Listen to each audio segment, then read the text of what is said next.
Hi friends, இன்றைக்கி என்ன video அப்படின்னு பார்த்தீங்கன்னா எங்கள் வீட்டில் வந்து லஞ்சுக்கு மஷ்ரூம் பிரியாணி பண்ணலான்ட்டு இருக்கேன். வாங்க நான் எப்படி மஷ்ரூம் பிரியாணி பண்ணுறேன்ட்டு பார்க்கலாம்.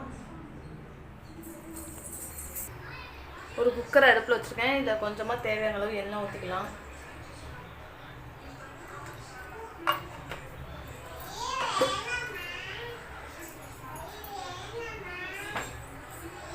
எண்ணெய் நல்லா காஞ்சதும் பட்டை, கிராம்பு, ஏலக்காய் எல்லாத்தையும் சேர்த்துக்கலாம். சோம்பு இது எல்லாத்தையும்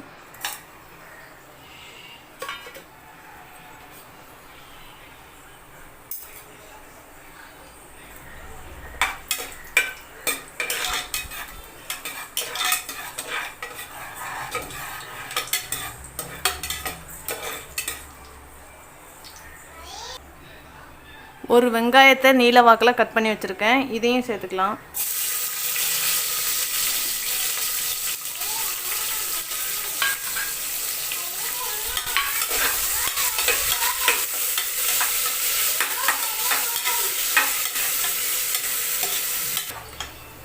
வெங்காயம் இந்த அளவுக்கு வதங்கினதுக்கப்புறம் இஞ்சி பூண்டு பேஸ்ட் சேர்த்துக்கலாம்.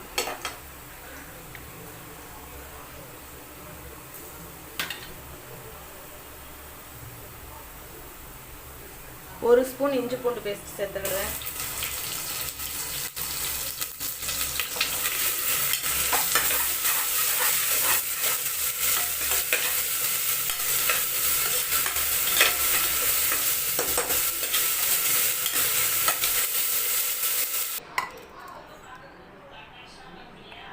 ஒரு மிக்ஸி ஜாரில் ஒரு பச்சை மிளகா, கொஞ்சம் புதினா, கொத்தமல்லி சேர்த்து இதை வந்து ஃபஸ்ட்டு அரைச்சி எடுத்துக்கிடுதேன். கொஞ்சமாக தண்ணி ஊற்றி நல்லா அரைச்சி எடுத்துக்கிடுதேன். அது கூடவே புதினா, கொத்தமல்லி, மிளகாலாம் அரைச்சி வச்சுருக்கேன். அதையும் சேர்த்துக்கிடுதேன்.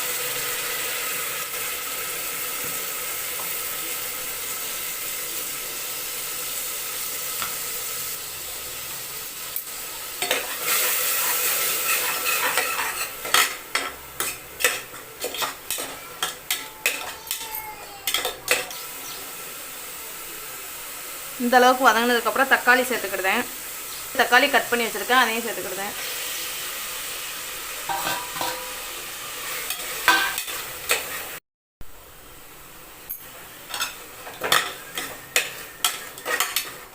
தக்காளி எல்லாம் இந்த அளவுக்கு வதங்கினதுக்கப்புறம் நம்ம மசாலாலாம் சேர்த்துக்கலாம்.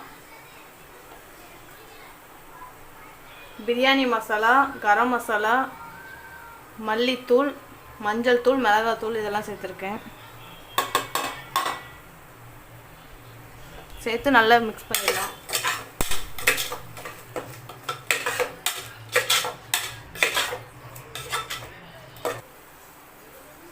இது கூடவே ஒரு 2 ஸ்பூன் தயிர் சேர்த்துக்கிடுதேன்.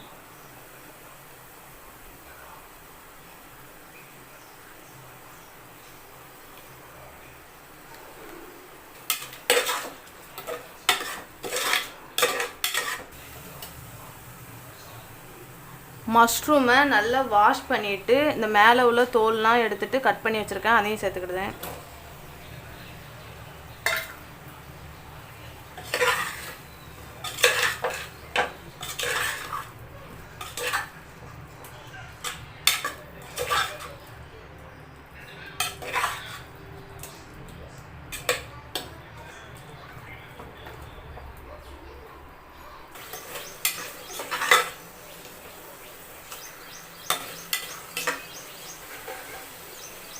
இந்த டம்ளரால் 2 டம்ளர் பாஸ்மதி ரைஸ் எடுத்து வாஷ் பண்ணிவிட்டு ஊற வச்சுருக்கேன். இப்போ இதே டம்ளரால் 3 டம்ளர் தண்ணி சேர்த்துக்கலாம்.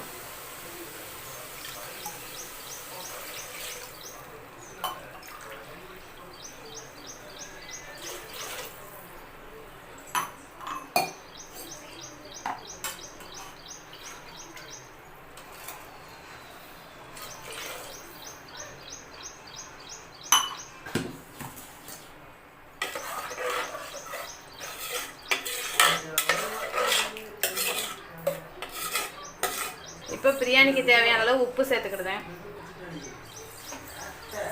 இதெல்லாம் இப்போ நல்லா கொதிக்கணும். கொதிச்சதுக்கப்புறம் தான் நம்ம அரிசியை போட போகிறோம்.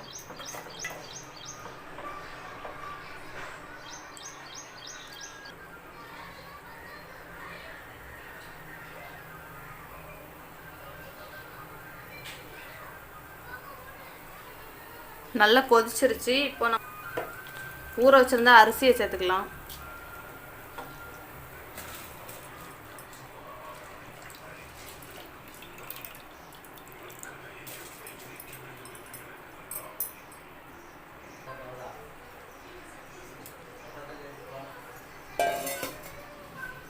அரிசியை சேர்த்ததுக்கப்புறம் ரொம்ப கிண்டக்கூடாது, அரிசியெல்லாம் உடஞ்சிரும். லைட்டாக இப்படி மிக்ஸ் பண்ணி விட்டுக்கலாம்.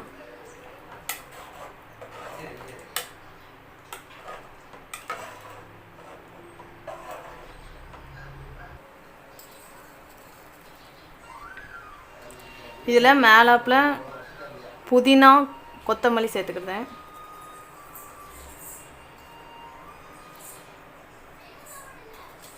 கொஞ்சமாக மேலாப்பில் நெய் சேர்த்துக்கிட்டேன்.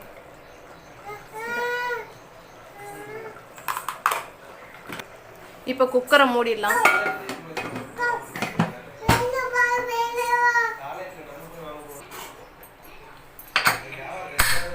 ஒரு 2 விசில் வந்து ஆஃப் ஆயிடுச்சு. ஆஃப் பண்ணிட்டேன். இப்போ வந்து விசில் நல்லா அடங்கிடுச்சு. நம்ம திறந்து பார்க்கலாம் எப்படி இருக்குன்ட்டு.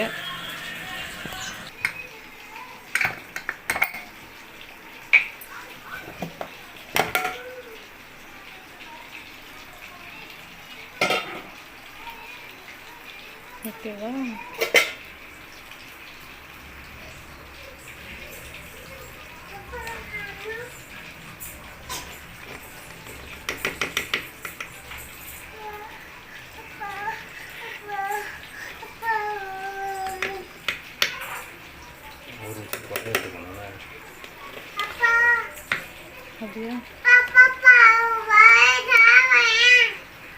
சூப்பராக காளான் பிரியாணி ரெடி ஆயிடுச்சு.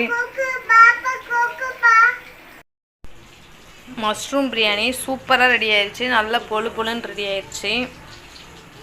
இதே மாதிரி நீங்களும் உங்கள் வீட்டில் மஷ்ரூம் பிரியாணி செஞ்சு பார்த்துட்டு எப்படி வந்துச்சுன்னு சொல்லிட்டு கமெண்ட்டில் சொல்லுங்கள். குலையாமல் நல்லா பொழுன்னு வந்திருக்கு.